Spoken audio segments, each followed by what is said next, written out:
আসসালামু আলাইকুম, রিয়াল টক বাংলা সাথে আমি মাইশা জাহান তোফা। সারা দেশের সর্বশেষ আপডেট। গতকাল রাতে শবে বরাত ধর্মীয় মর্যাদায় পালিত হয়েছে। এটি ধর্মীয় অনুষ্ঠান ও সরকারি ছুটির কারণ। নরমালে শবে বরাত উপলক্ষে প্রধান উপদেষ্টা অধ্যাপক মোহাম্মদ ইউনূস ধর্মীয় শুভেচ্ছা ও বাণী দিয়েছেন।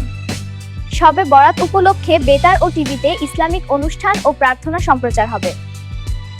দেশে 12 ফেব্রুয়ারি 2026 জাতীয় নির্বাচন অনুষ্ঠিত হবে। এর প্রস্তুতি কার্যক্রম ইতোমধ্যে চলছে। ইসি কমিশনার বলেছেন, সরকার নিরপেক্ষ ও বিশ্বাসযোগ্য নির্বাচনের জন্য সব প্রস্তুতি নিচ্ছে। জনগণের অস্থিরতা ও রাজনৈতিক উত্তেজনা, ভোট পূর্ববর্তী সমালোচনা ও মতপ্রকাশ বৃদ্ধি পাচ্ছে। ধারণা হয়েছে এই বছর আমার 21শে বইমেলা রমজানের পর করার দাবি উঠেছে প্রকাশকদের পক্ষ থেকে। নির্বাচনে ভোট ও রাজনৈতিক সমাবেশের আগে নিরাপত্তা বাহিনী সতর্ক থাকতে বিবৃতি দিয়েছে। দেশের শাসন ক্ষমতা ও ক্ষমতার বাইরে থাকা দলের সদস্যরা ভবিষ্যৎ পরিকল্পনা নিয়েও কাজ করছে। বাংলাদেশ চ্যাম্পিয়নশিপ লিগ 2025-26 এখনো মাঠে চলছে।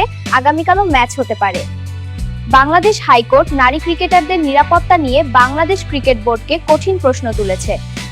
বাংলাদেশ প্রতিদিনের সাম্প্রতিক খবরে জানানো হয়েছে, নৌযান চলাচল সম্পর্কে সতর্কবার্তা জারি।